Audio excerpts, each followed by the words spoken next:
এ মানু, কি করছিস তুই? করছিসটা কি এখানে? আরে আজকে তো 25শে ডিসেম্বর। হ্যাঁ, আজকে তাহলে রাস্তার বাচ্চাগুলোর জন্য একটু খাবারের ব্যবস্থা করছি, আচ্ছা আমার যতটুকু সামর্থ্য। আচ্ছা। এই যে দেখো, এখানে থেকে চিকেনের ছাট কিনে এনেছিলাম দোকান থেকে। এই যে মুরগির মাথা দেখতে পাচ্ছ, হুম মাথা ছাটপাট কিনে এনেছিলাম। হুম।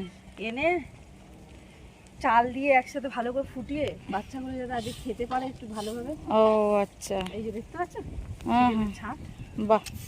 কিন্তু ওটা বড় কথা না, বড় কথা হচ্ছে আগুনে ঝলসে যাচ্ছে পুরো। ও ঠিক আছে। জীবনে কোনোদিন উনুনে রান্না করিনি গাইস, আজকে প্রথমবার। ভালো তো। তার মধ্যে আবার এই আগুনটা কেমন অদ্ভুত ভাবে আমার দিকে করছে মা। তুমি তো চলে গেছো, তুমি বুঝতে পারো না আমি করছি। না, আমি করবি শুনেছি।